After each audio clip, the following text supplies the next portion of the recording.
Hello and welcome to another video by Rick Miracle Nate in my series Freemasonry and Satanism. I've learned a lot since I started this video series Freemasonry and Satanism, I think in September 2013. So 3 more months, July, August, September, will be 4 years. And I've got a lot of hours, maybe 500 hours, 300 plus videos. A lot of them 2 hours, an hour and 45 minutes, most of them over an hour. So Freemasonry and Satanism. It could be called secret societies and Luciferianism, Illuminati, and Judaism, Zionism. We have been, if you've been watching my videos, that would mean we, anybody watching the series, reviewing also the Encyclopedia Judaica under the categories of Jewish activities in Germany, the United States, Russia, anti-Semitism in the Encyclopedia Judaica in different countries, Zionism in different countries, communism in different countries, and clearly, without a question, this Jewish persecution or problems, as some would say, like in Spain, they were expelled. Britain, they were expelled. Germany, they had issues. Russia, they had major issues.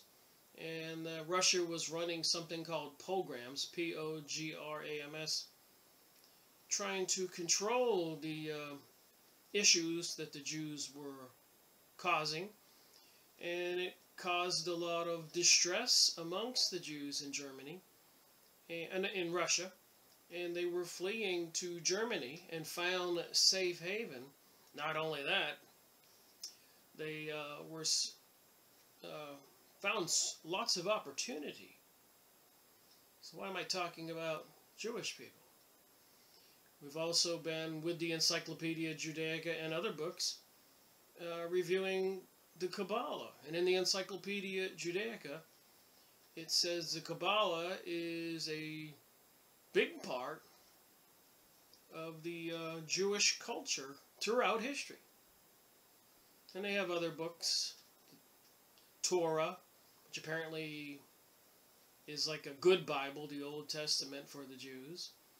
And then some Jews turned away from the Torah and went to the Talmud, which apparently has some laws in there that permits them to do things to children and other people that many of us would call morally wrong.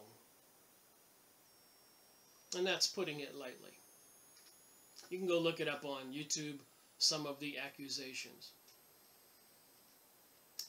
So what I thought I'd do, because of all this interesting stuff in the New Age and the New World Order, which is undoubtedly real, leaders all over the world are calling for globalization. That's what communism was. And the New World Order, even the Pope at the Vatican, a one world currency. So the whole system is being pushed all over the world into this one world order. And apparently, prophecy, the Jewish people will be the aristocrats ruling the world. And it'll be a paradigm shift. People will have to swear allegiance to some deity, some Messiah king, Luciferian deity maybe. Seems like it, satanic. They got all the satanic rituals we see all the time. So there's something to this occult, Kabbalah, Illuminati, even accusations in all of these, including the Bohemian Grove in California, where Alex Jones and a cameraman snuck in there and videotaped the cremation of care ritual, throwing a baby into a burning fire under a giant owl. And a lot of our leaders, CEOs, presidents, politicians, etc., have been photographed there. And apparently during the ritual they wear long robes, according to stuff I've watched on YouTube videos and read, alternate websites. Naked under these long robes.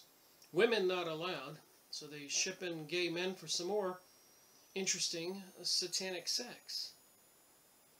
Aleister Crowley was practicing satanic sex, apparently sacrificing or sexual abuse of children or group sex to open portals to communicate with the demon world. Is this what this secret doctrine is all about? This New Age?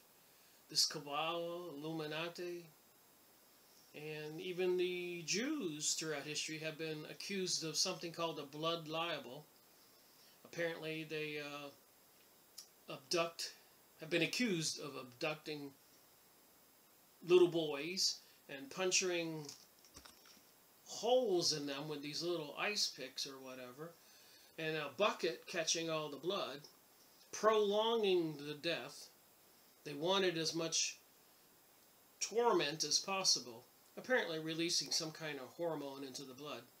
Then they would drink it and get into some euphoric state, again, maybe to communicate with demonic beings or whatever. I know you're thinking it's crazy, but I'm going to do another video on this book. A very powerful book. Major Trends in Mysticism by a very famous Jewish scholar. So I suppose it's as good as reading from the Encyclopedia Judaica itself.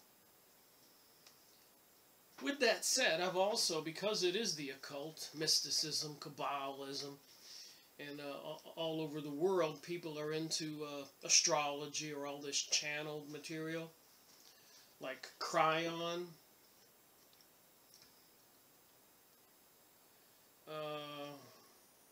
I made one video on that. I've been watching other videos. So Cryon, the Lee Carroll was channeling Cryon, some entity from the other side. I've been watching, even today, Esther Hicks. Manifest Your Desires.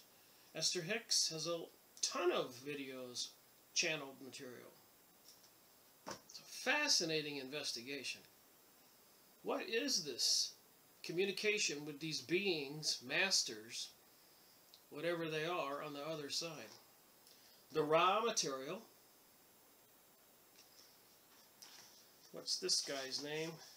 Don Enkins, Carla Ruckert, James McCarthy. Egyptian hieroglyphics. And Bringers of the Dawn, Barbara Marciniak. I've got 2 of her books. I've been reading more from this one, preparing to make another video. And so I have several videos to make. But so, thinking about all that channeled material, all this historic evidence, even in the Encyclopedia Judaica, and many other books I've made videos on, of Jewish problems, even as Henry Ford said that in his books, and many others called it the Jewish problem. Even in the Encyclopedia, the Jews call it a Jewish problem. For some reason, they can't integrate with the rest of us. And wherever they have gone in the last couple thousand years, they were found very troublesome times and even exiled from countries. And none of this is anti-Semitic, largely because I guess all Arabs are Semitic, and the ones that are being murdered right now in all the Arab countries under the newly created Israel after they acquired the Palestine's land through something called the Balfour Agreement. The Arabs have been, their cities and towns destroyed, buildings bombed, sewer facilities, water facilities, bridges. So somebody's mass murdering all those Semites. And most of the Jews today are not even Arabs or Middle Easterners. They're from Khazaria up by Russia and Ukraine and Poland, Romania, next door to Mongolia. And apparently 1,000 years ago, when the whole country adopted Judaism, one wonders, did they, when the rabbis went into that country to teach them Judaism, did they embrace the Torah rabbiism, the Torah book, like the Christian Bible? Or did they embrace the Talmud, the Kabbalah, the Zohar, and many other books, apparently, where they have this Kabbalah and Jewish mysticism, as it says here. So I think I'll read from this, and you'll be amazed at some of the stuff that I talk about here. So I'm going to talk about Hasidism in medieval Germany.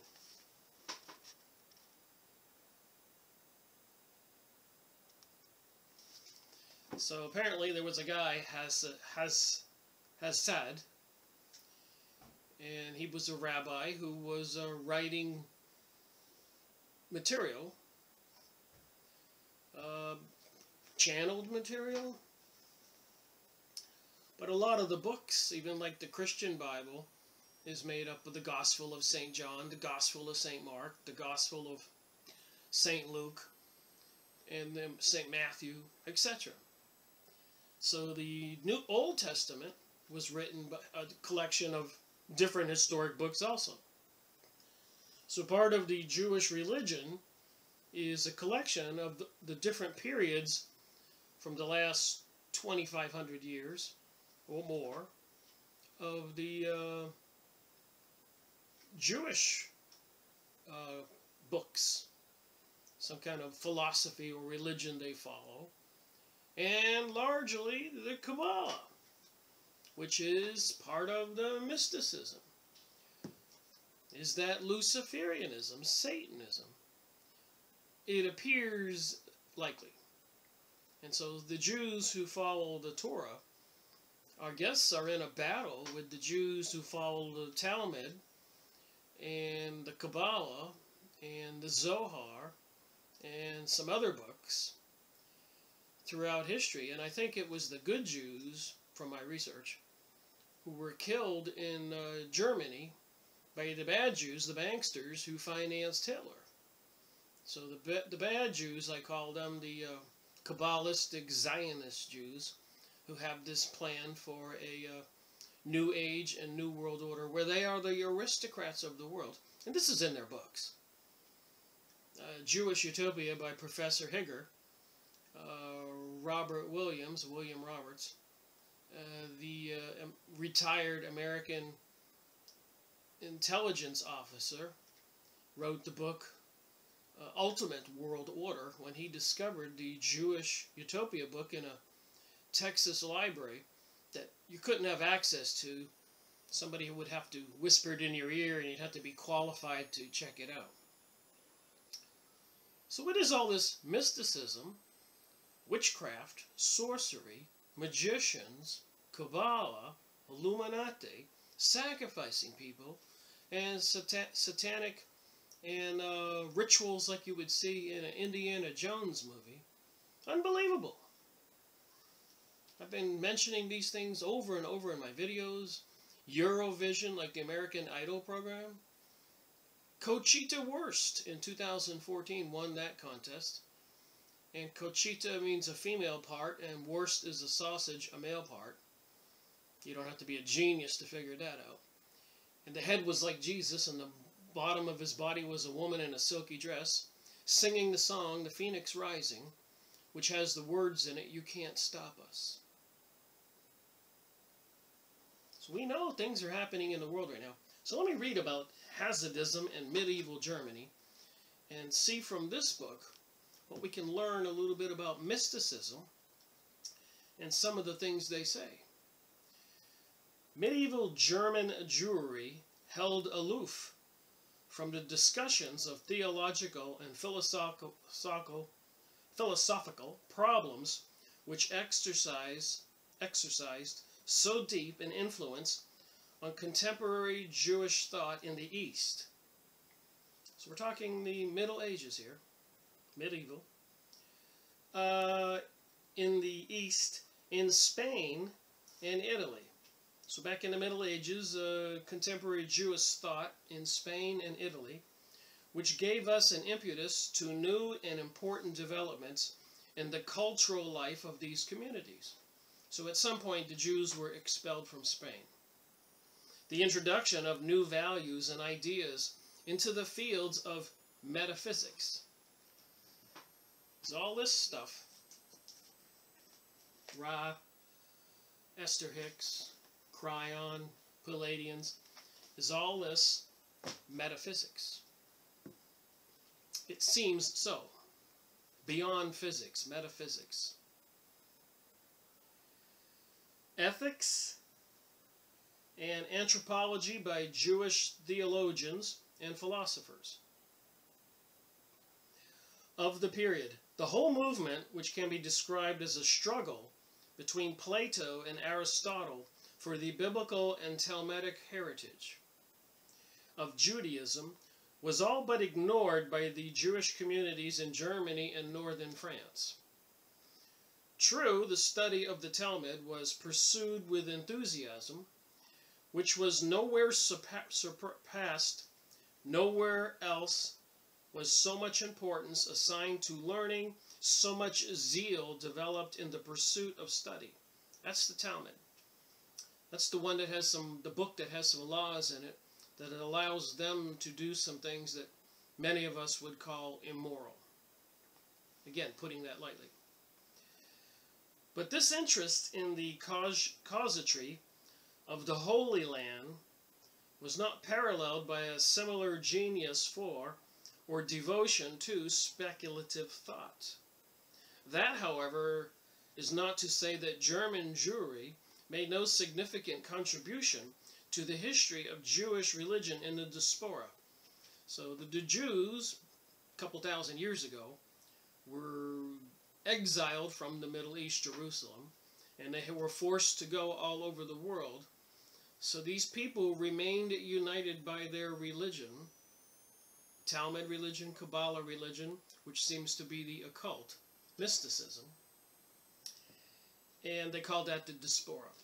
For the last 100 years, Jews from all over the world are being pulled and pushed and coerced to go back to Israel, even causing serious cases of anti-Semitism in countries, wars and economic turmoil, blaming it on the Jews to make them feel very unwelcome to go back to the Middle East, to Jerusalem, in the 1948 newly created state of Israel, and something they had called the Balfour Agreement during World War I, which turned the tide from Germany winning the war to England winning the war, Britain. And a lot of Jews were happily living in Germany because they found a home there after fleeing Russia. So there was a big, huge betrayal in World War I. And I suspect that nobody really wants that news to get out. And then, of course, right after World War I was the Bolshevik Revolution, Bolshevik Jews into Russia, and millions upon millions of Christians and other good people were killed, murdered, property taken in Russia. Such a story. So you can see that it goes back further. So for 2,000 years or 2,500 years, there's been something called the diaspora. The Jews were exiled from the Middle East, particularly Palestine. Its spiritual leaders were indeed strangely devoid in originality in the domain of metaphysics. They showed themselves unable to turn to productive account even the few elements of philosophical speculation which were gradually absorbed.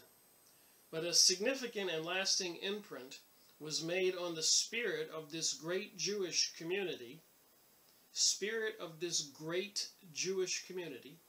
back during the Middle Ages, by the upheaval of the Crusades and by the savage persecutions of the period and the Jews' own constant readiness for martyrdom.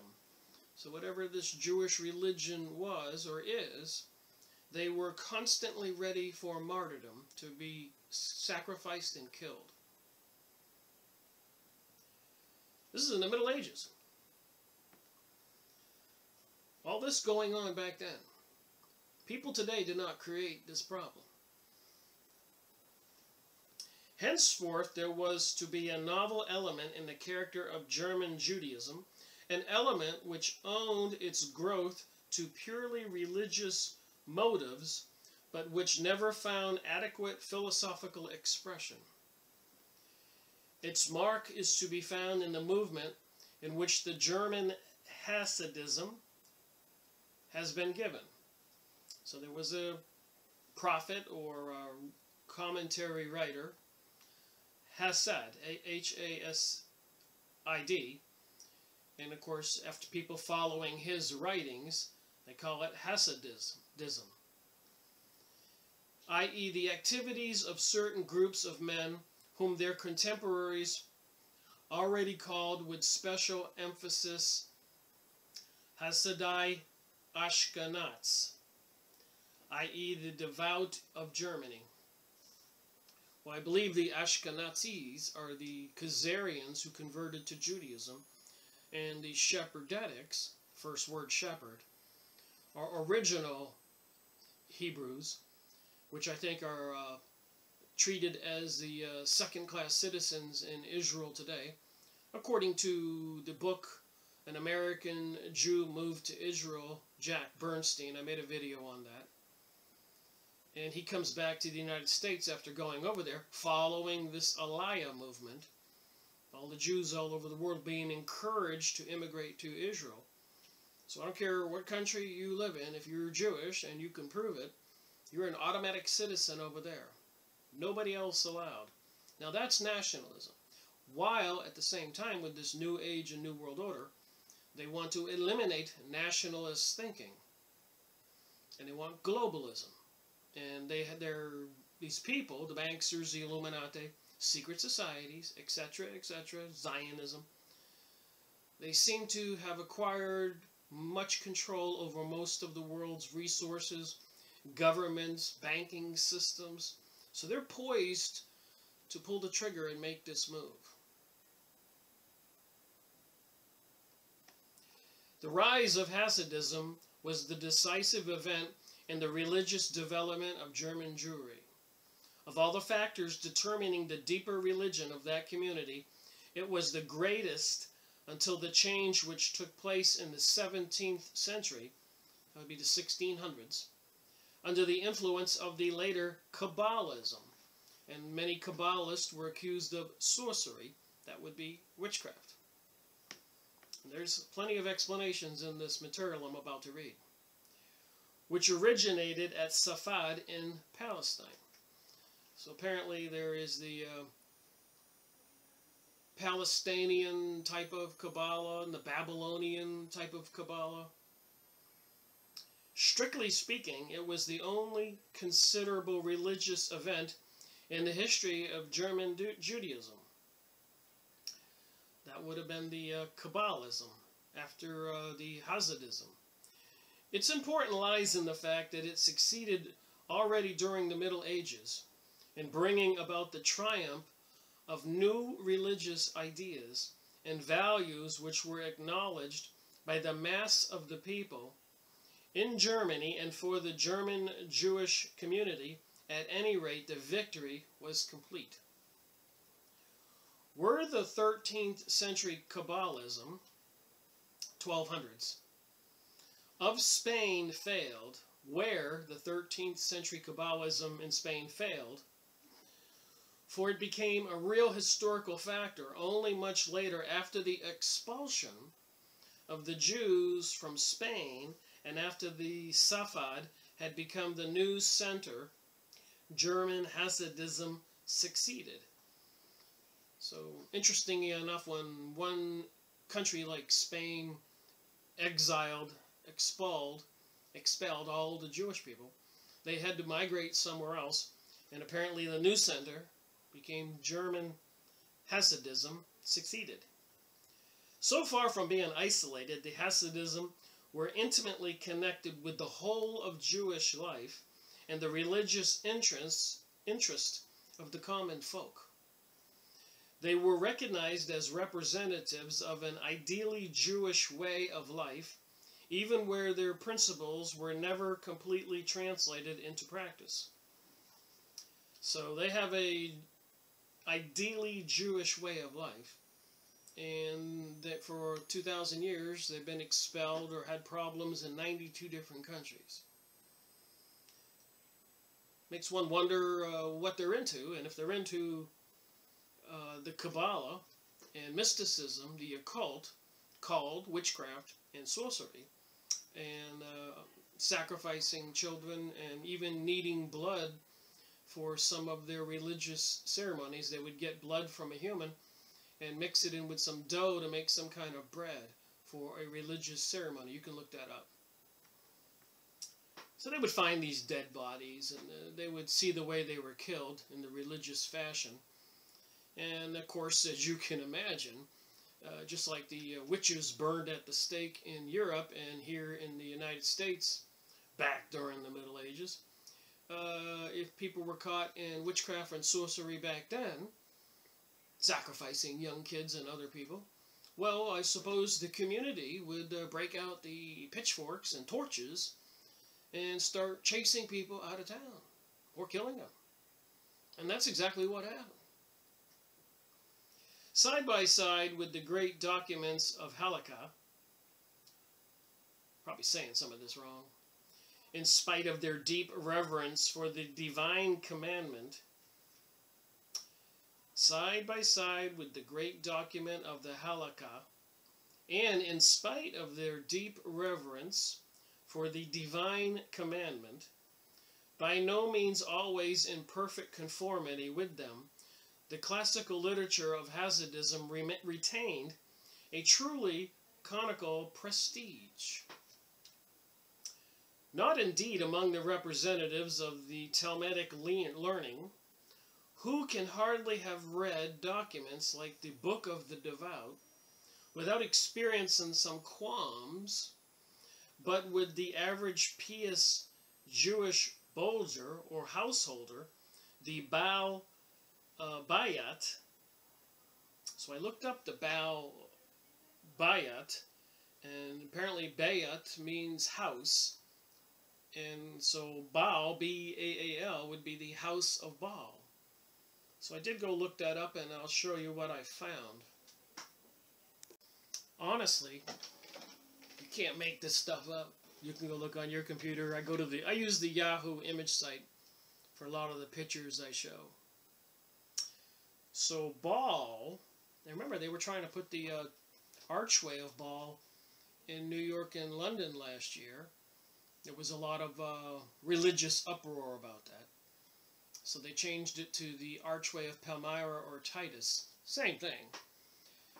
And later on I found out of UNESCO, the United Nations, they were putting 1,000 of these archways of Baal all over the world. So I suppose there's a religious significance to an archway with all kinds of hieroglyphics or symbols on it that people don't understand. Again, possibly opening up a portal to the other realm, demonic realm, possibly. You tell me when you see these pictures.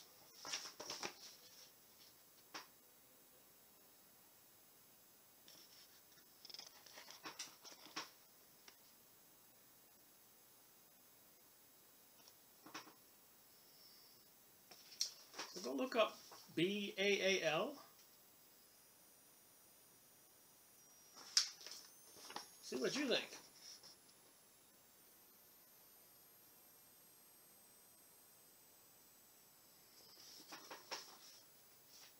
It's in this book, Jewish Mysticism, by a highly intelligent, recognized author. Gershom Scholem, however you say his name. Okay, so some people might have some experience and some qualms.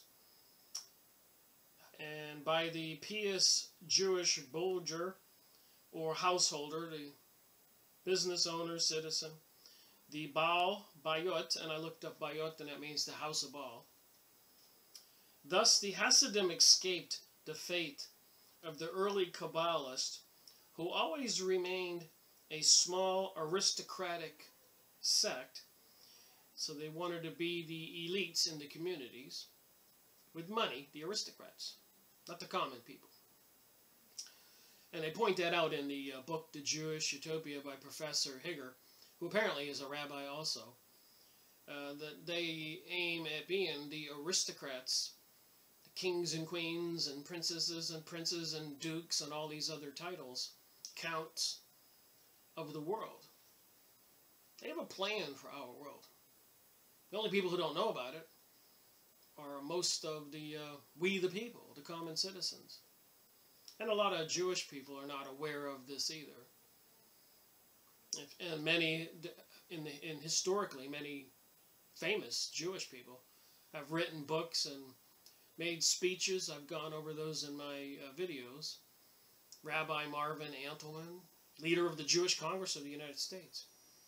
PhD author Henry McCall, Canadian Jewish man, who wrote the book Illuminati, the Cult That Hijacked the World. And they control our governments all over the world, the banking system, and they plan on this Jewish aristocracy ruling the world from Jerusalem and Tel Aviv. And apparently they control the presidents and a lot of other people. As soon as Donald Trump was elected president, it was in the news that he was agreeing to move the USA Embassy from Tel Aviv into Jerusalem.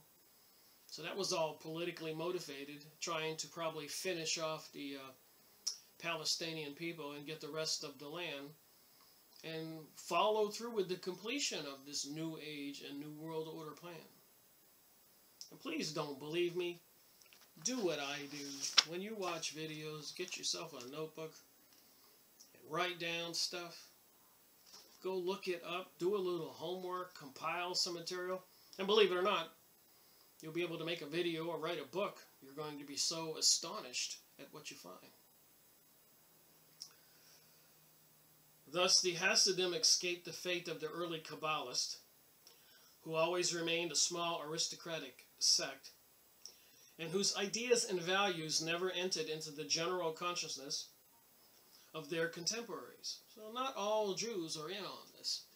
And apparently, with the secret societies, etc., Freemasonry, for example, and many others, a lot of non-Jewish people have risen to the top and are part of this conspiracy to take over the world and depopulate the planet. I've got books on that. They were seriously concerned with the population levels in the 1960s and 70s. What's ironic is it's these elites who this system provided them with millions and billions of dollars. And they're so smug and looking down on all the people, probably annoyed with people who they don't need anymore, with automation, industrial age and all that. So their solution is to kill off the population. And it does seem like they're doing an incredible job at that. I'm continuing to read out of the Nexus magazine, the new issue. I guess they're starting to sell them in the United States again. About vaccines, bio-warfare, and betrayal. The information here, I've read that much, and these pages, and I'm reading more. But from what I'm reading,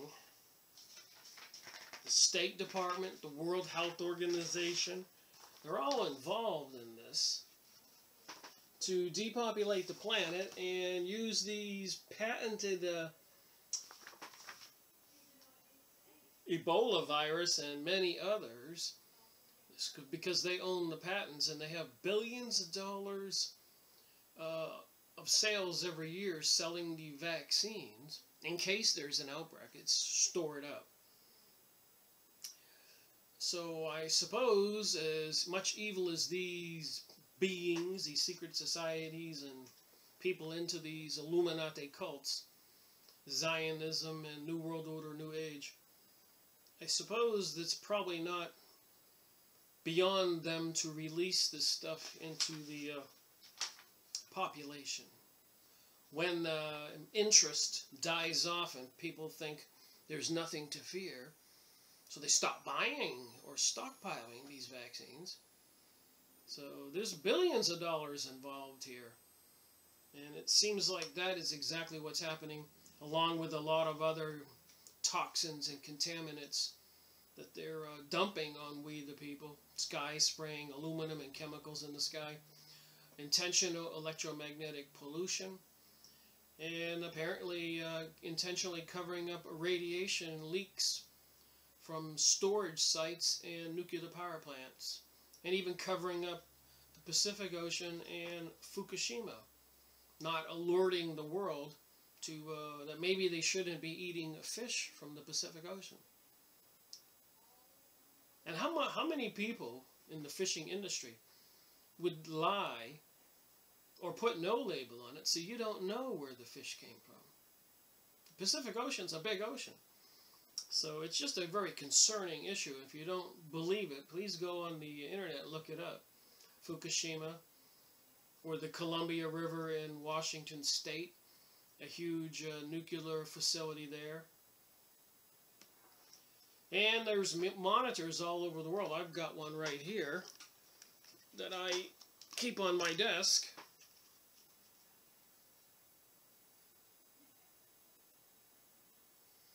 Right now it's at 18, 19 counts per minute. I've seen it while I'm working here at my desk go up to 30 and up higher.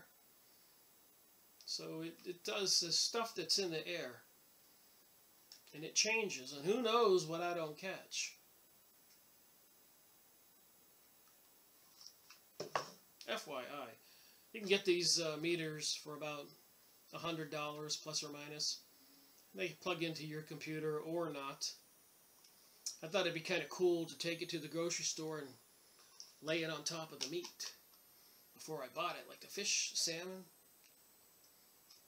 They probably wouldn't like that, would they? I don't think they check it. It's all about money for these people. The heck with the health of the people. It seems like they're doing everything possible. Fluoride in the water, genetically modified foods, etc. to create a detrimental climate for our health and our wealth. They're raking it in with those patented vaccines. And like I said, they've weaponized that stuff too. So it does seem like it's going to be these elitist governmental control peoples, freaks, against we the people, the population. Thus, the Hasidism escaped the fate of the early Kabbalists, who always remained a small aristocratic sect, and whose ideas and values never entered into the general consciousness of their contemporaries.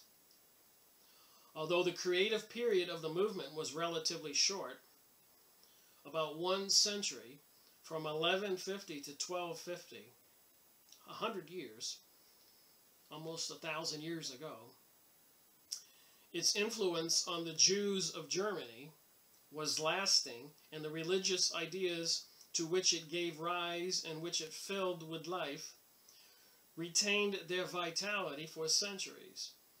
It is to them that German Jewry largely owes the inner strength and devotion which it displayed when new storms of persecution arose. So why did these storms of persecution arise 1,000 years ago, 800 years ago, 1,200 years ago, 1,600 years ago, 300 years ago, 200 years ago, 100 years ago? Why does it keep on arising everywhere? I believe that's a fair question. What is that old definition of insanity? Doing the same thing over and over when you find out it doesn't work. It's insane. Everything, history keeps repeating itself. World War I, World War II. Now they're talking about World War III. And what's that stuff I read about in these other books? From these channeled entities? Cryon, Abraham, Seth. What did they say? What you think about, you bring about. And how many people are thinking about World War III? Because it's out there in the media. How many people, like after President Donald Trump was inaugurated, and the Women's March, and all those posters, "Don't build the wall," they even have the public brainwashed. Let the waves of people come in from our borders unchecked. When we're living in an age of terrorism, they tell us. The people, they don't seem to be able to put two and two together. Intentional, you think? They want this Hunger Games reality to come about. All right, back to the book. Like the Talmudic aristocracy before it, the Talmud is the bad book, in my opinion. Seems to be that they allow things like having sex with 3-year-old children. And they can steal from a Gentile, that would be a non-Jew.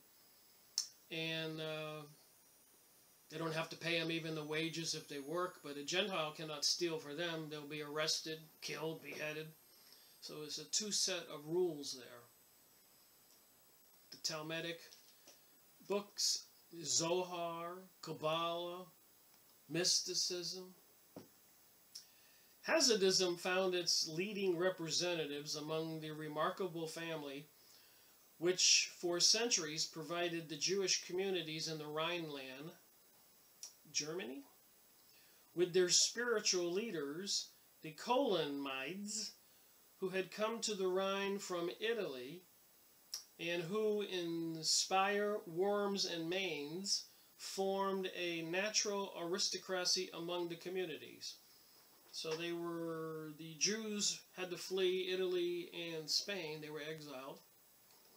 And they were finding their new homeland 1,000 years ago in Germany. The three men who molded German Hasidism all belonged to this family.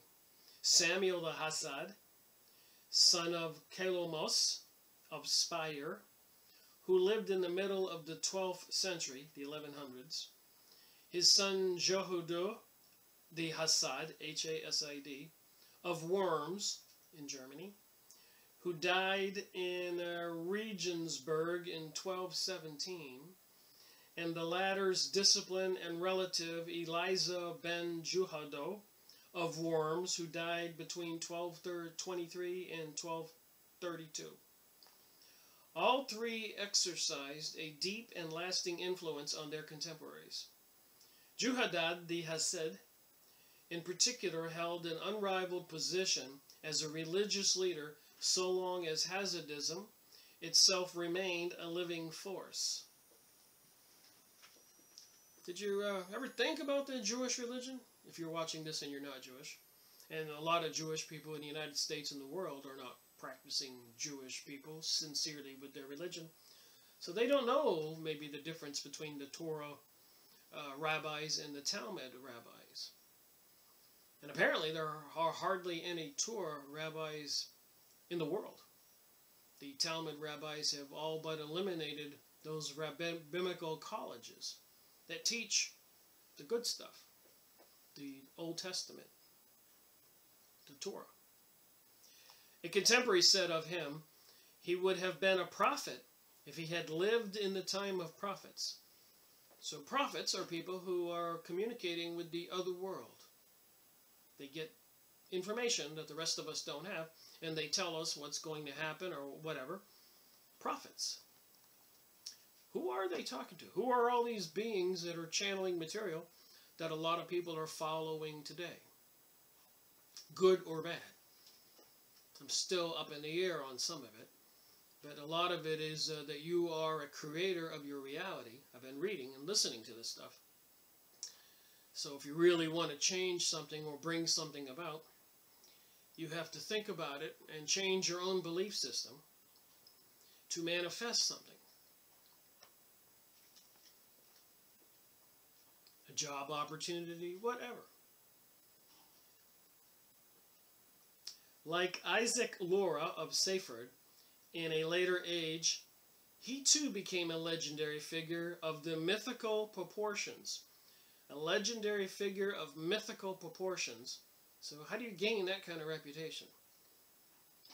And in much the same way of personalities, the personalities of the two leaders of German Hasidism tend to disappear behind the tropical jungle of legends that has grown up around them. These legends have been preserved not only in Hebrew but also in Yiddish version. So those would have been the Ukraine, Russia area, Poland area Jewish people who were mass immigrating into the United States during World War I and after, and were causing a lot of disturbance in New York City and the United States, which prompted Henry Ford, the automaker, to purchase the Dearborn newspaper to publish the materials that were going on, the troubles, the problems. Even Congress back then in 1920s, plus or minus, were having congressional hearing on the Jewish problems and congressional hearings on communism. And a lot of the truth was coming out that these beings, entities, whether they were Yiddish, communist, Zionist, etc., had plans to infiltrate every aspect of our society. Congressional hearings. And even in the Judaic Encyclopedia book I've been going over, it mentions the Jewish problem. It talks about all this turmoil in Russia and the Jews fleeing to Germany, finding safe refuge. And the Balfour Agreement, where the Germans were betrayed, and after the war they found out why and how they lost the war. That had to hurt. The Mashbach, which Gustor had translated into English, another one of their materials, they do not always give a true picture of what Hasidism actually was, but rather tell us what popular imagination would have liked it to be. But this distortion, too, is not without significance for an understanding of the motive powers which were active in this movement. Of Samuel of Hasid's writings, little has been preserved, while the more numerous writings of his son Jehudah have become down for the most part only in the forms given by them by his disciples. On the other hand, Elijah of Worms, the most zealous of all the apostles of his master, so they call him a master who teaches the initiates secret occultic information, do you think? Had left a whole literature which is veritable storehouse of early Hasidic thought, including in particular, the entire body of earlier mystical doctrine, insofar as it was known to members of this group. Mystical doctrine. Indeed, his life work seemed to have been devoted to the task of codification, whether of the halakha, in his great work Rokoth, in which several editions have appeared in print, or other materials and traditions. His voluminous writings, many volumes, many of them extant only in manuscripts in which distinguished Jewish scholars once remarked that he hoped they would never emerge from their well-deserved oblivion. Why were these voluminous manuscripts called well-deserved oblivion? Are of considerable interest for the study of the Jewish mysticism. So we are reading a book by a reputable author who knows. He's giving lectures back down, look how big this is.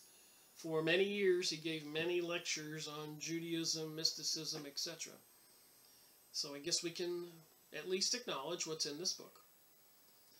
But the most important literary monument of the movement, which gives the fullest insight into its origins and its originality, is the Sefer Hasidim, or Book of the Devout.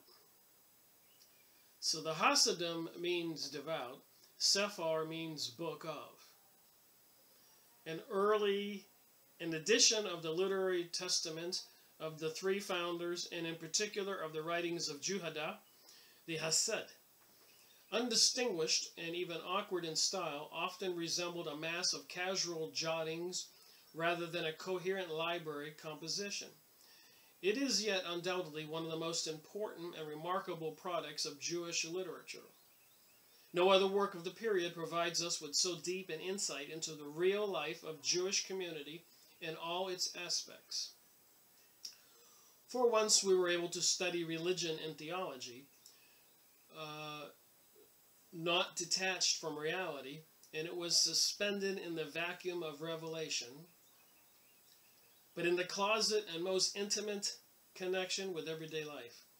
While other authors and editors have drawn a dogmatic halakhic or idyllic veil before the living reality of religious experience, the book records in plain words the actual conflicting motives which determined the Jewish life of a Jew in medieval German life.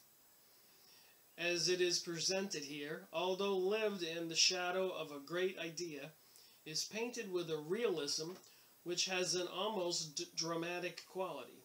Thus the Book of the Devout inaugurates all the top brief series of Jewish writings, not a few of them, and not the least valuable, written at a later stage in the development of Jewish mysticism.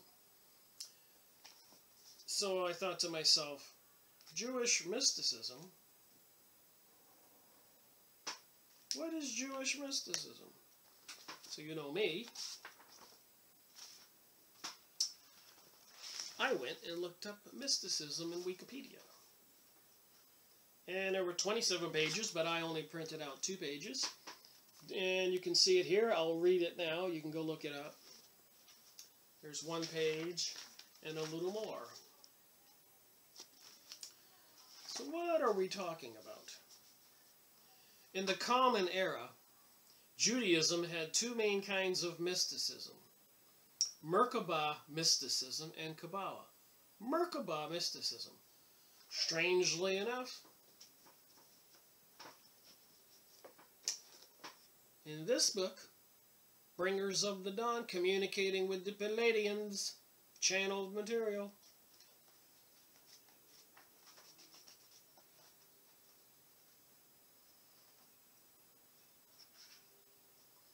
You're not going to believe what I found here.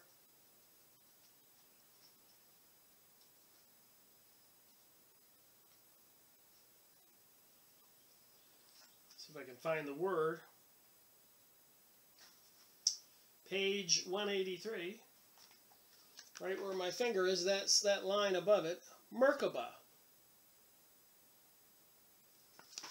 So channeled material with a Merkabah.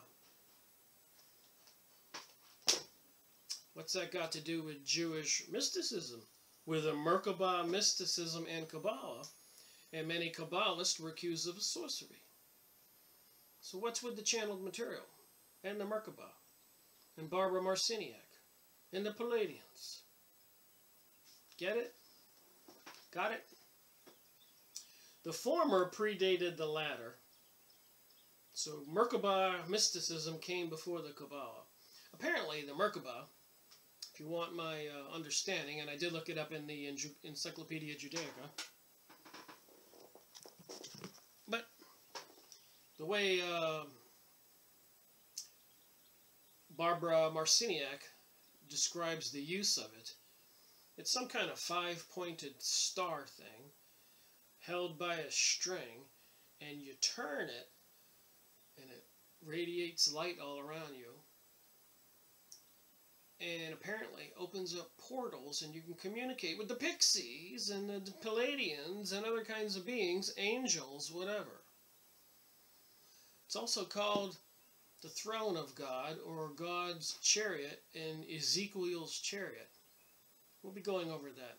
We'll look at this Merkabah and Kabbalah. We've been making videos on the Kabbalah out of the Encyclopedia Judaica, and I have other sources. We'll continue looking at that.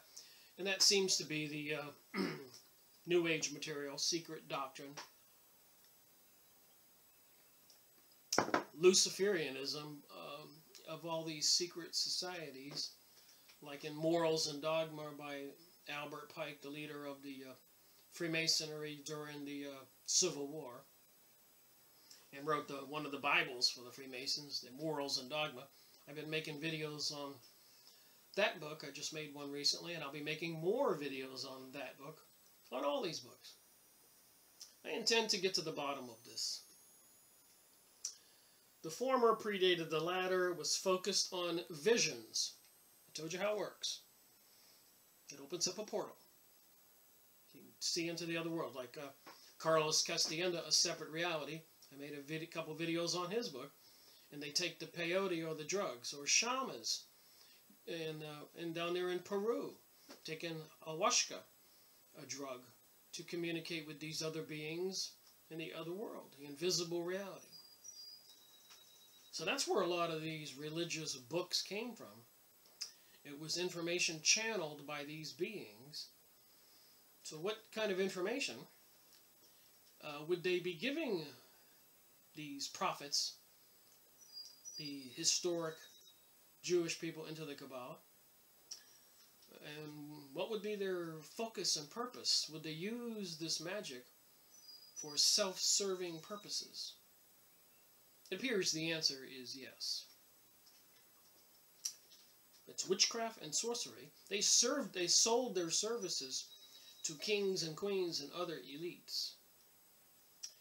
So they were focused on visions, particularly those mentioned in the book of Ezekiel, and Ezekiel's chariot, and apparently on the chariot or in heaven is a throne that God sits on, and they call it a Merkabah. Some kind of huge energy vortex. It's a good description. It gets its name from the Hebrew word meaning chariot, a reference to Ezekiel's vision of a fiery chariot composed of heavenly beings. And it says Merkabah here. I just read that to you with my fingers here.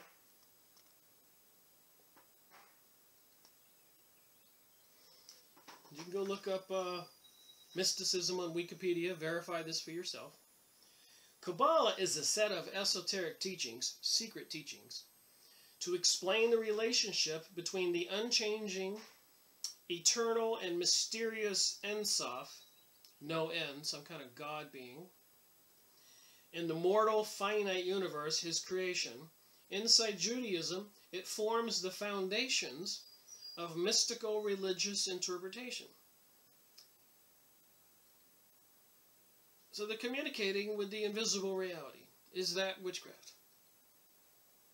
It's channeling, and a lot of people are into that now. That's why I'm reading these books and making videos. I've got a couple already lined up that I've already read the material and highlighted the sentences. Bringers of the Dawn. The raw material. We'll be doing more on Esther Hicks, Manifesting Your Desires. Cryon. Lee Carroll. And apparently it has everything to do with the hieroglyphics and the ancient Egyptians and the monuments all over the world. Book of Enoch.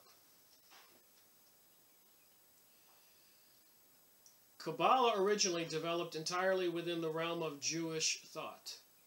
Kabbalists often use classical Jewish sources to explain and demonstrate its esoteric teachings. These teachings are thus held by followers in Judaism to define the inner meaning of both the Hebrew Bible and traditional rabbinic literature, their formerly concealed, transmitted dimensions. Their formerly concealed, transmitted dimension, as well as to explain the significance of Jewish religious observance. Interesting. Kabbalah emerged in earlier forms of Jewish mysticism in the 12th and 13th century in southern France and Spain. So the 11 and 1200s, Jewish mysticism was thriving in France and Spain. Now what happened after that? the Jews were expelled from Spain, being reinterpreted into the Jewish mystical renaissance of the 16th century Ottoman Palestine. So the 1500s, they were Jewish mysticism was reviving over there in Palestine, now called Israel. It was polarized in the form of Hasidic Judaism from the 18th century, the 1700s, forward to the 20th century, the 1900s. Interest in Kabbalah has inspired cross-denominational Jewish renewal and contributed to wider non-Jewish contemporary spirituality. We've just seen some of those books on channeling and the New Age and the New World Order, as well as engaging its flourishing emergence and historical re-emphasis on newly established academic investigation. Okay, there you go. The stuff you find. Alright. Back to the book here. Thus, the Book of the Devout inaugurates the all too brief series of Jewish writings. I'm repeating a sentence here.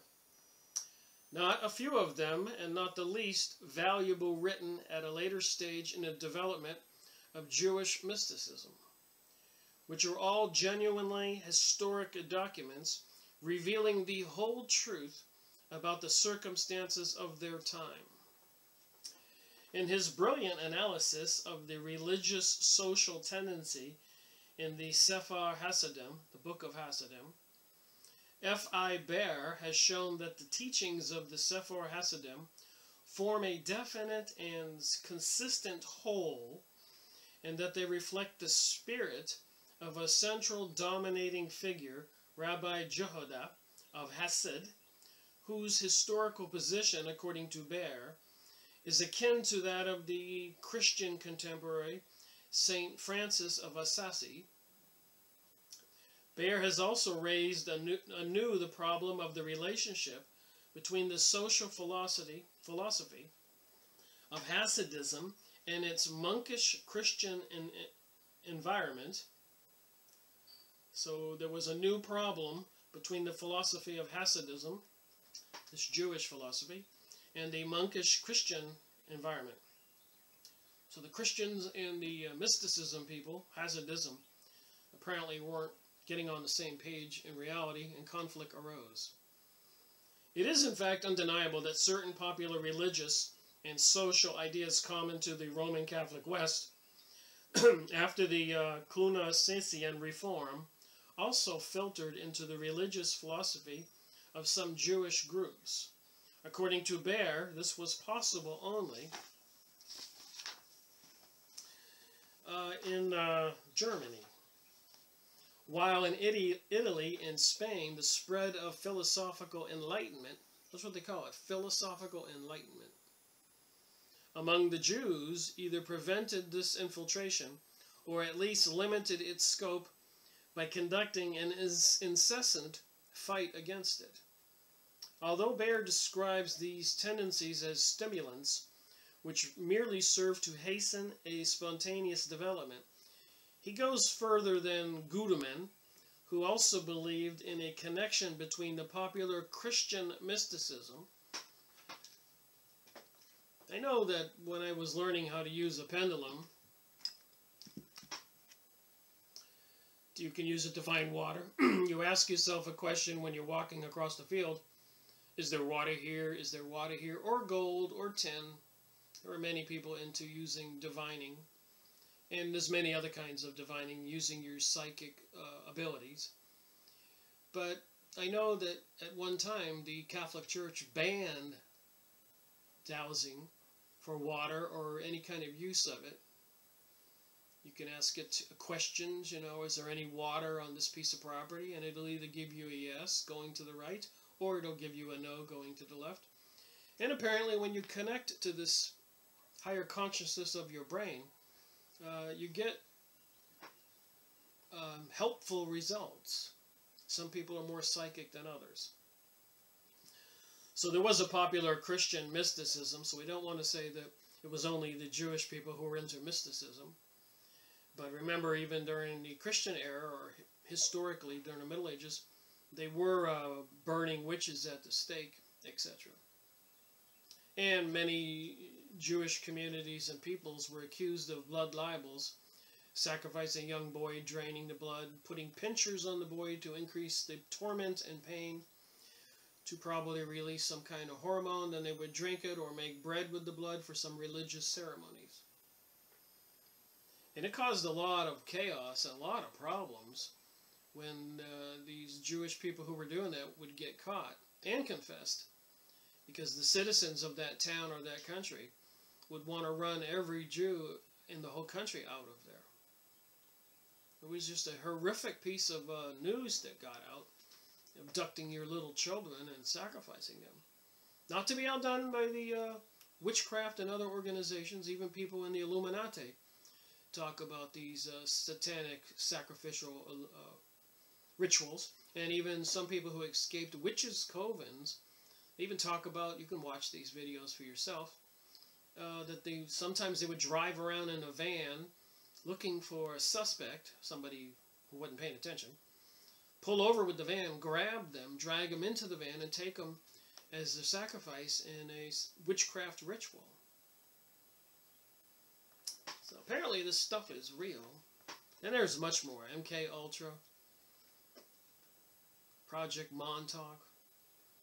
A lot of these black op programs, even during World War II, the Germans and other countries were into mind control and torture. And apparently it's a big thing right now. Electromagnetic weaponry, mind control devices, cell phones, TV, monitoring us, computerizing everything we do. They're closing in on us to make a way for this new age and new world order. These aristocrats who will rule the world, and they'll have all their puppets. It'll be some of us non-Jews who will join them, who get put in high positions and will turn traitor against their own kind. Nothing new under the sun, I suspect.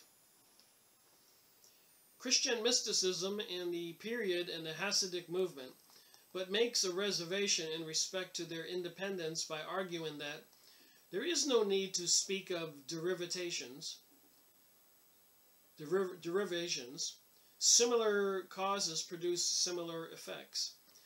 Mysticism was in the air, and its seeds fell on fertile soil among both Jews and Christians. See, I said that. It wasn't just the Jews. This mysticism, this occultism, people who wanted to be elitism, aristocrats, get wealthy. I guess that doesn't really know our religion. It would, however, be a mistake to assume that the impact upon the Jewish religious consciousness of the terrible sufferings during the Crusades was the source of an entirely novel mystical disposition. The truth is that long before this period, and long before the great body of lay Christianity had come under the influence of mystical thoughts, which in turn could have penetrated into Jewish circles, the Jewish communities in the Rhineland, Germany area, the cultural center of German Jewry, had begun to absorb elements of early Merkabah mysticism. Ezekiel's chariot, God's throne, and these devices that would open up portals. You communicate with beings, demons, angels, etc. For what reason? It seems probable that this infiltration of an older tradition, in whose wake an entire literature was transplanted, coincided with the immigration during the 9th century, the 800s, of the already mentioned Colamine family from Italy, were through the tireless activity of Aaron of Baghdad, an understanding of this literature helped spread among wider circles. So 800s, that would be 1200 years ago, these activities were going on. And it seems to have taken over societies all over the world. They call it the New Age teaching, the Rainbow Agenda, transgenderism, biosexuality, pansexuality, sex with anything. Aleister Crowley, do as thou wilt. Even glorifying, worshiping Satan or Lucifer. Statues like that statue of the devil with the horns and everything that they wanted to put up on the Oklahoma State Building with two children, one under each arm of this being, looking up at him in awe. Anyways, there was a lot of religious turmoil about that, so they moved it to Detroit, I think. And they had a big ceremony in the street. You should go look that up. And, man, it's like out of a witch's movie.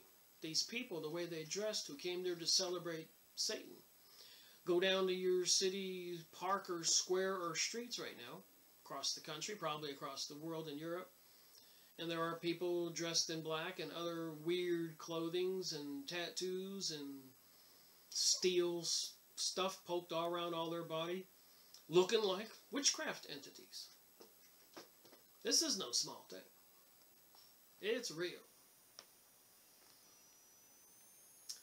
The extent to which the renaissance of Merkabah mysticism on Italian soil had gone can be gauged from the legends of the Chronicle of Alamis of Ori, a precious document on 11th century Jewish life, which has been preserved as through by a miracle in the library of the Cathedral of Toledo.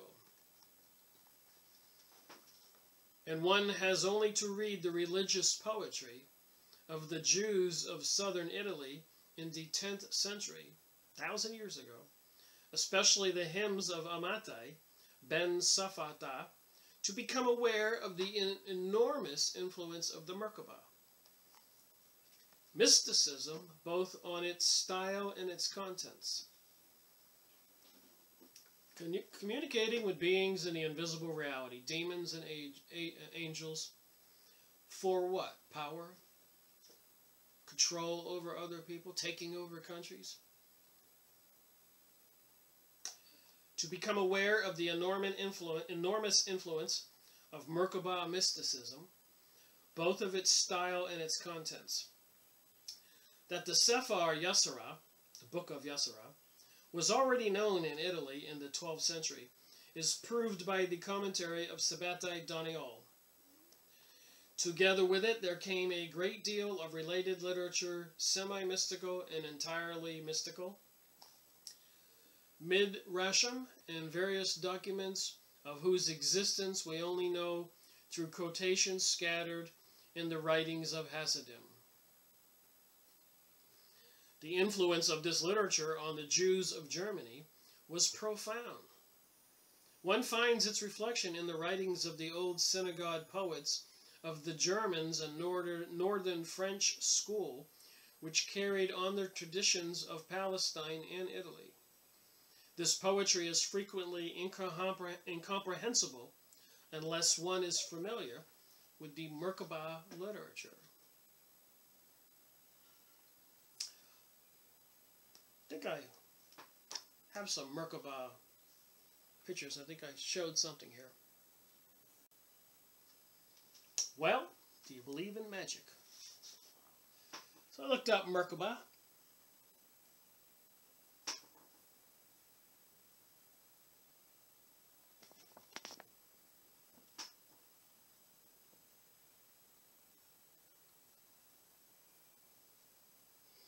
There's Ezekiel's chariot.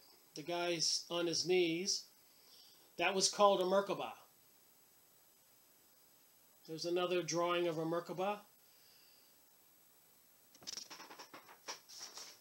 And then, of course, they have the ones like, I'm using this as an example of crystal. These other Merkabah symbols and drawings. And I think Barbara Marciniak in the Palladian material, on some of her videos on YouTube, you can see her using and I think even selling these Merkabahs.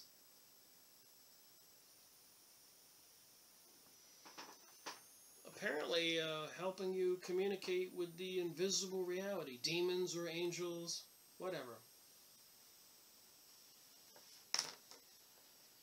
All right, moving on.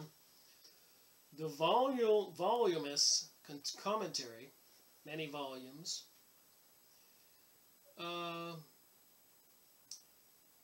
on a large number of these poems compiled by Abraham ben Ezrael of Bohemia, publications of which had lately been started, deals largely with the mystical ideas. It is equally obvious, though less generally realized, that the writings of many Talmudists and Tosafists, the name generally given to the school of Talmudic casuists in Germany and in northern France in the 12th and 13th centuries, insofar as they deal at all with religious subjects, are steeped in some kind of mystical thought. We read about what mysticism and communicating with demons or angelic beings, magic. The tradition which ascribes to some of the most famous Tosafists, people studying the Talmud, a preference for the study of old mystical tracts, so they wanted old mystical books or papaya, scrolls, whatever they could get. They wanted to learn this magic. If not the actual practice of mystical rites, practicing witchcraft, is by no means simply a legend. Is by no means simply a legend. The various testimonies to this effect are quite independent of each other, and for the rest, a careful study of their occasional ventures into theology leaves no doubt that they draw their inspiration from the mystical ideas on the subject of creation, the Merkabah, and even the Shahar Koma. One of the greatest masters of this school of casuists, Isaac Dampier, whom one would be the last to suspect of mystical leanings, was said to be a visionary. So when you study this stuff, you become a visionary. You see the demons and angels and the invisible reality, maybe the past, the future, so you become a prophet. Get it? Got it? We have a commentary on the Book of Creation, written by Elonan ben Yankar of London, which was based on his lectures, and one of his most famous pupils, Urzer of Montecotor, whose cognomen, the prophet, was by no means intended to be merely an honorific appellation, is known to have practiced Merkabah mysticism. Getting worn out from speaking. His ascents to heaven. So this guy was practicing Merkabah mysticism, and you saw the Merkabah pictures and God's chariot and whatever else. So this guy was leaving his body. His ascents to heaven are attested by several witnesses. So did he go to heaven, or where did he go? Like I keep saying to people who said, God is talking to me and stuff like that, I go, how do you know who it is? Is it a demon? What kind of being is it?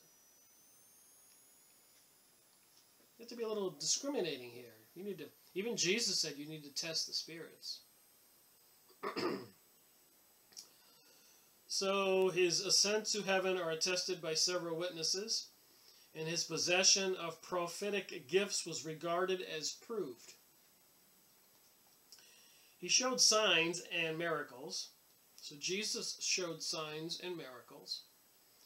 One heard a voice speak to him from a cloud, as God spoke to Moses. Great scholars among the Eliza of Worms, after days of fasting and prayer, were granted a revelation of all his words were true, that all his words were true and not deception. He also produced Talmudic explanation, the like of which has never been heard before. And he has revealed the mysteries of the Torah and the prophets. He revealed the mysteries of the Torah and the prophets when he announced that the Messianic age would begin in 1226 and culminate in 240, the year 5000 of creation. The rumor of this prediction spread far and wide. Alright, continuing this video, I'm jumping ahead a little bit in this book to page 87. Hope you're getting the gist of this conversation. The craziness in the world didn't begin yesterday. For 2,500 years there's been something called a diaspora. 2,000 years since Jesus was born and crucified. There's been a diaspora. Why were they exiled from Jerusalem, the Middle East, Palestine? And then later on, for 2,000 years, something like 92 different countries and places. They even had to wear certain badges, and they were prohibited from owning property and things like that. Why? I think that's a fair question. But in spite of the innate conservatism of German Judaism, and the novel circumstances in the end called for a new response. I think this was during the 12th century, 1100s. It will always remain a remarkable fact that the great catastrophe of the Crusades, the incessant waves of persecution which now broke over the Jews of Germany, failed to introduce an apocalyptic element into the religious tenets of German Jewry. So I have been noticing this material. I read a lot more than I'm going to read in this video. But a lot of these prophets, seers, people practicing Kabbalah, or Merkabah mysticism, etc., witchcraft, sorcery, whatever you want to call it, were coming up with these apocalyptic prophecies, the end of the world prophecies. FYI, if you ever wondered where those things come from. These looking forward to some Messiah to come save them. And then when Jesus came 2,000 years ago as the Messiah, as prophecy foretold back then, the expected Messiah, he was rejected by the leaders, the Pharisees, and the people of, not all people. There were 4 different Jewish sects, at least, in Palestine, in the Middle East, 2,000 years ago. And so some were pro-Jesus and some were not. They were looking for a prophet or a Messiah who would come lead them like a king to dominate the world. Not a single apocalypse was written during that period, unless this name be given to the no longer extant prophecy of Rabbi Tolleson, the prophet, the work of the Merkabah mystic who lived in Erfurt and whose book, a brief passage, has been preserved. It is true that the chroniclers of the persecutions and the writers of the new school of religious poetry, perhaps the most characteristic representatives of this period, sought consolation in eschatological hopes.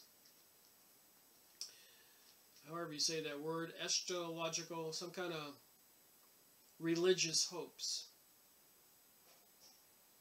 But they laid far more stress on the blessed state of the martyrs and the transcendent splendor of the coming redemption than on the terrors of the end and the vision of the last judgment.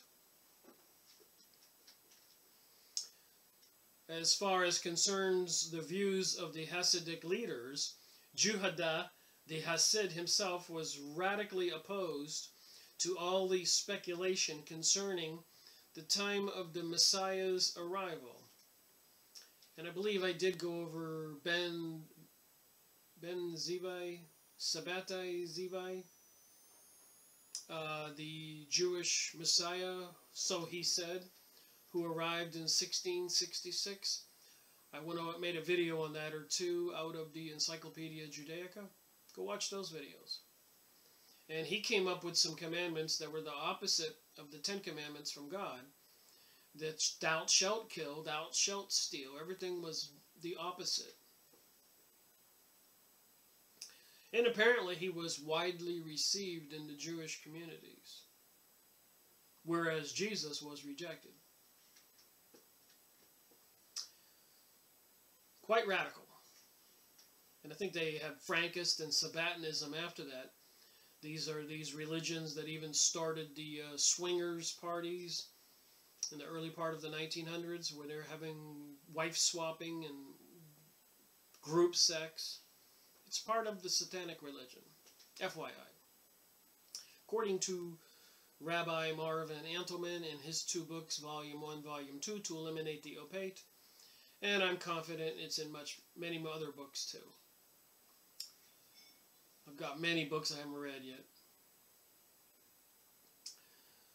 Alright, but they laid far more stress on the blessed state of martyrs and the transcendent splendor of the coming redemption than on the terrors of the end and the vision of the last judgment. As far as concerns the views of the Hasidic leaders, Juhada, the Hasid himself, was radically opposed to all the speculation concerning the time of the Messiah's arrival. In chronicling the account of the journeys of Pentateuch of Regensburg, who made a voyage to Baghdad and Persia in 1175, he even went so far as to censor the manuscript by leaving out the messianic prophecy of the one Samuel, an astrologer of Neverd, so that it might not seem as though he believed in it. So this particular Jewish leader wanted to leave out the messianic prophecy of a coming Messiah 1,000 years after Jesus. In the Book of the Devout, he says, if you see one making prophecies about the Messiah, you should know that he deals in witchcraft and has intercourse with demons. I have to show you this. Above my fingers there.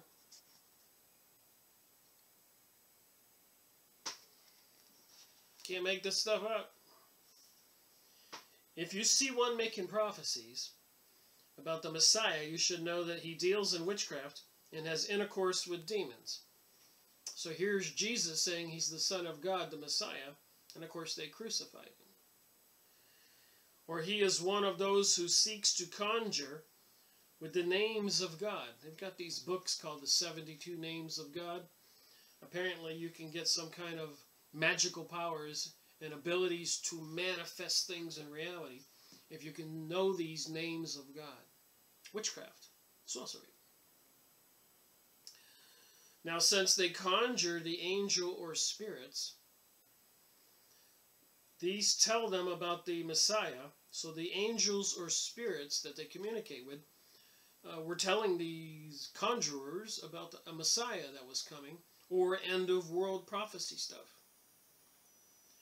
so as to tempt him to reveal his speculations. So the angels would tell these prophets, these people, into Merkabah mysticism or Kabbalah mysticism, and say these messiahs were coming, but they were deceiving these people to trick them. So they would fool we the people, the masses of people who would believe these kinds of prophecies. And in the end, he is shamed because he has called up the angels and demons, and instead of misfortune, a misfortune occurs on that place. The demons come and teach him their calculations and apocalyptical secrets in order to shame him and those who believe in him, for no one knows anything about the coming of the Messiah. But for all the lack of apocalyptic elements in the messianic conception of Hasidism, it would be a mistake to overlook the ecological logical nature, religious character. There have been tendencies in this direction. Thus, J.N. Shihoni, one of the few writers on the subject who have tried to go below the surface, has drawn a picture of Hasidism as a movement distinguished by a frankly anti-ecological form, religious form, I'm saying the name wrong, word wrong, of devotion which holds out no expectations of reward in life for meritorious deeds, ignores the hope of salvation, and remains resolutely wedded to the present. If heavy misfortune befalls a man, let him think of the knights who go to war and do not flee before the sword. For they are ashamed to flee, so as not to expose themselves to shame. They let themselves be killed or wounded, and they receive no reward from their master for their death in battle. Thus let him speak with the scripture. Though he slay me, yet will I trust in him. I will serve him without hope of reward. That's some kind of crazy religion. According to Shahani, the legend which ascribes to Judah, the Hasid, an unsuccessful attempt before his death to unravel the date of the end of the world, is typical of the belated efforts to represent Hasidism as more messianic than it really was. But is it possible to accept this fundamentally anti-ecclesiological, religious, I'm saying the name wrong, an interpretation of Hasidism? I'll put my finger up here so you can see this word I keep saying wrong.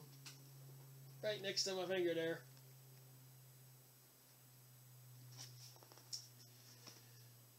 Another word is religious. Interpretation of Hasidism. It was not borne out even by the Book of the Devout, far less by other documents of this group, such as, for example, the writings of Eliza of Worms. If it is true that their religious interest does not center on the messianic promise, the coming of a Messiah, in the strict sense, it is no less true that the imagination of these writers is powerfully affected by everything which concerns the religious eschatology of the soul. And remember the 9/11, World War I, World War II, all this stuff that's taking place right now in the world, terrorism, all this restructuring, globalization, bombing all of the Arab cities and towns and buildings and killing them or evacuating them to the rest of the world, is to rebuild this Jewish kingdom. They even have maps called Greater Israel. Rebuild King Solomon's temple. And apparently when they get that temple done, there will be, it's prophesied some kind of Messiah is coming. And to we Christians, we deem that to be the Antichrist. Lucifer, Isis, Ra, Satan. We don't know what he'll call.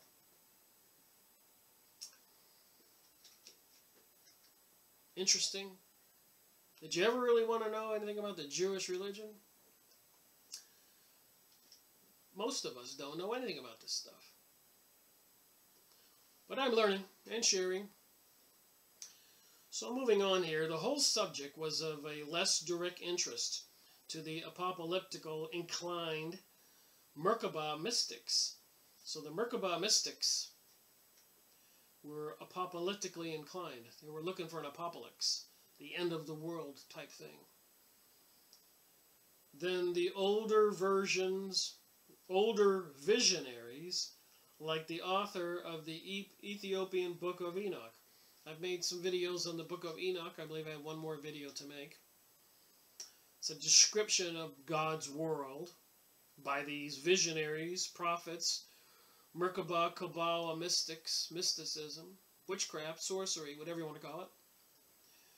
But it was studied in other circles and inspired several of the shorter midrashim, ecological, elastological, religious ideas concerning the nature of the state of bliss in paradise, the dawn of redemption, the nature of resurrection. Remember, Jesus was crucified, and 3 days later he resurrected from the dead. The nature of resurrection, the beatific vision of the judge, their bodies and garments, the problem of reward and punishment, etc., were real importance to the men like Juhada of Hesed, who were into this mysticism, Judeo mysticism or Kabbalah mysticism, Merkabah mysticism.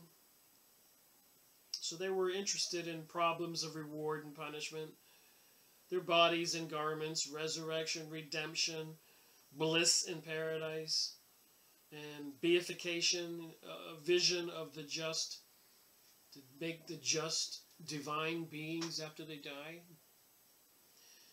These notions were by no means mere literary ballast carried along with many traditions of a different kind. Indeed, they belonged to the very heart and core of the religious faith of these men, which manifested itself in so many different ways. Many were no doubt the spontaneous creation of the age, but even those which came from the East in the wake of the religious Agatha, such as the description of the terrors of the judgment held in the grave itself for the first days after burial. Terrors of the judgment held in the grave itself in the first few days after burial. Well, that's kind of a terrible thought. Were eagerly taken up and embellished. At all times, the vulgarness of religious hopes, the contents of which had been dogmatically defined, has evoked more interest among the common people than some Jewish theologians have been willing to allow. For Juhada the Hesed, mysticism represents something like an anticipation of a knowledge which, strictly speaking, belongs to the Messianic times.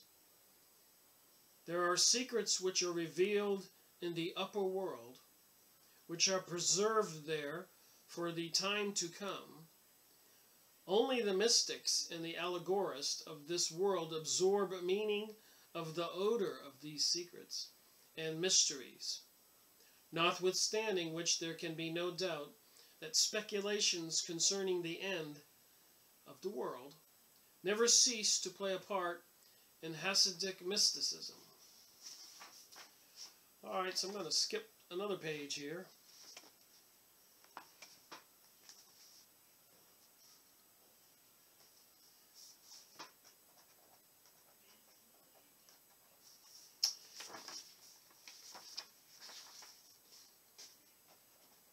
I want to do a audiobook. Alright, a little bit more here. You can see I highlighted some stuff in red. So I skipped ahead to some more of this highlighted material. Hope you're finding this a little bit of fascinating information about things involved in Judaism, mysticism, the Kabbalah, the Merkabah, talking with demons and angels, prophecies, the end of the world. The ascetic turn of mind is the corollary of the darkly pessimistic attitudes towards life, a characteristic expression of which may be found in the interpretation given in the old Midrash of Eliza of Worms. The Midrash on the creation of the child relates that after its guardian angel has given it the fillip upon the nose, the newborn child forgets all the infinite knowledge acquired before its birth in the celestial houses of learning. Wow. So apparently you have a guardian angel, and when you're born, your spirit is born into a body. You get a little flip on the nose or something, and you forget that you have infinite knowledge, previous existence before that human birth. Wow. By way, Eliza asked, but why, Eliza asked, does the child forget? Because if it did not forget, the course of this world would drive it to madness if it thought about it in the light of what it knew. So I guess if we remembered our infinite knowledge, our spiritual being, it said it would drive us mad if we remembered. Truly a remarkable variant of the Platonic conception of cognition as recollection, amnesia, which lie also at the root of this midrash. For this doctrine, hope is present only in the religious perspective, as Eliza put it in a somewhat drastic metaphor. Man is a rope whose two ends are pulled by God and Satan. That's what it says here. And in the end, God proves stronger. So we're being pulled 24/7 by God and by Satan. But in the end, God proves stronger. That's what it says here. Above my finger, highlighted. So I read stuff like that while I was doing this reading, pre-reading, and said, oh my, things like that. What do we know?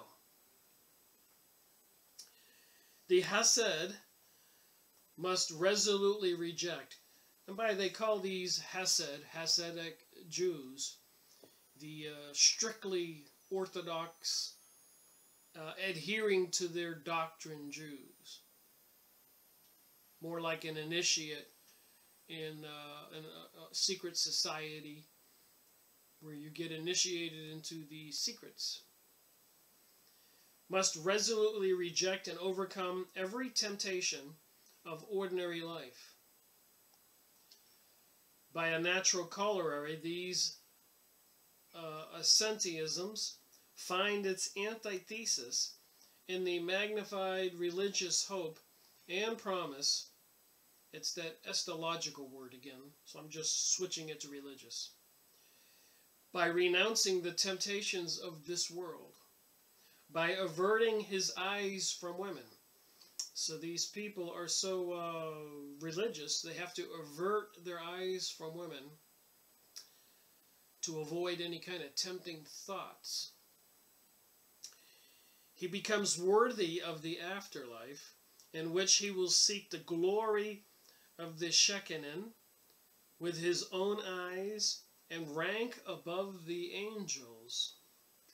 So when he dies, if he becomes this religious, pious man and averts his eyes from women, etc., any human temptations, he will, the glory of the Shekinah with his own eyes and rank above the angels. Didn't you want to know about this religion? Secondly, the Hasid must bear insults and shame without flinching. Indeed, the very term Hasid is interpreted with the aid of an ingenious ploy of words, as one who bears shame. For to bear shame and derision is an essential part of the way of life of the true devotee. In fact, the Hasid proves himself worthy of his name practically in such situations. So they had to walk around and do things that people would mock them, and that was part of their religious behavior. They had to do that. So when they died, they would get in a position, some kind of rank higher than an angel. So I'm thinking about some of the reasons why the Jews all over the world were being persecuted for the interaction with other peoples, whatever the religion, wasn't just Christians.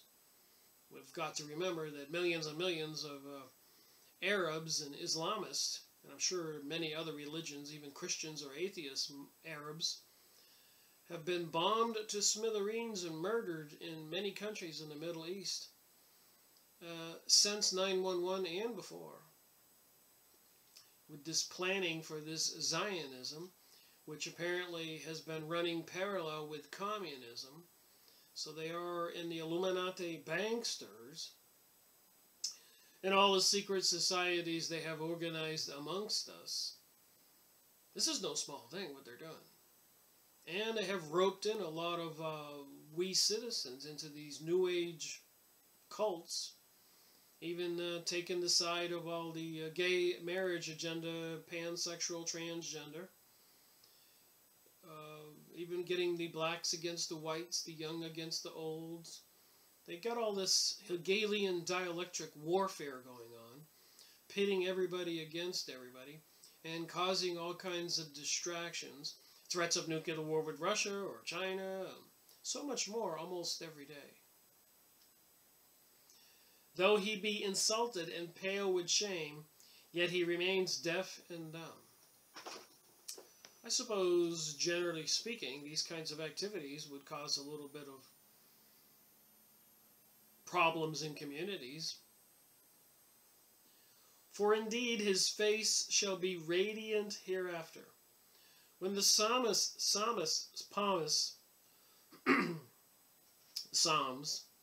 like Psalms in the Bible, Psalms, says, "For thy sake we are killed all the day long," he means those who bear shame and dishonor and humiliation in carrying out his commands. This constantly stressed imperviousness to the scorn and mockery which the Hasid's way of life cannot fail to evoke by his extremism is the true imitation of God. Okay, so here's these people with this religion who are admitting that they have a extremism in their true imitation of God. He is the idea of the Hasid, is meant by the prophet when he says, Isaac 24-14, "I have long time holden my peace. I have been still and refrained myself." Here again the hope of eternal bliss is the predominant note, although, as we have seen, it is occasionally emphasized that this hope should not be the motive of one's actions. Once one abused and insulted a Hasid, the latter did not mind, while the other called down curses on his body and his possessions. So these people practicing these religions, people out there would abuse and insult them, and they did not mind when others called down curses on his body and his possessions. But when he cursed him by saying he wished him many sins, so that he might lose his share of the eternal bliss, that grieved him. When his disciples questioned him about it, he replied, "When he called me names, he could not wound me. I need no honor, for when a man dies, he becomes of his honor. But when he called curses down on my blessedness, then I began to fear that he might bring me to sin." Now that's an interesting note there that I've mentioned before with this seemingly changes in our society where they're trying to discredit, eliminate Christianity and other religions, the Islam peoples, and bring us a world of do as thou wilt, drugs, alcohol, free sex, and many other nasty things. A complete chaos and anarchy society, as George Bush Sr. said, would be required to bring about a new world order. So they want we, the people, to be in a decadent, perverted society. And they know that that inhibits those people from getting into God's kingdom. So they had to destroy Christianity back in the 1920s and before with communism, Zionism, and secret societies. They had to get people to not believe in God and not adhere to decency, and so that God would look at them with pride. So they're changing this whole world and the way people behave intentionally. And as the end time prophecy says, in the end times, down will be up, up will be down, 2 plus 2 will equal 5. Why? Because they said it equals 5. Christians will be called haters, and apparently there'll be this, you'll have to swear allegiance to this Lucifer deity or whatever they're going to call him. The government has purchased guillotines, 30,000 of them, according to some YouTube video and other internet websites. And that's part of the preferred method of killing the people who don't swear allegiance to this new being, this Antichrist, this Messiah. They built FEMA camps. They're doing all this other craziness to our world. So I guess the question is, what do you think? Do you think this stuff's real? I mean, I read real words from this book. And I've been reading from the Encyclopedia Judaica and many other books. And I'm going to continue my research into all this channeled material. Cryon, Barbara Marciniak, Esther Hicks, raw material, and many others. Edgar Casey, The Story of Jesus. Even Bringers of the Dawn with the Palladians, which has the Merkabah in this, and on her videos, I've seen it before. I've made other videos on Barbara Messianic or Marciniak already, so go watch them. That would have been series number... I didn't write it on this book. So anyways, thank you for watching my video. Rick Miracle reporting.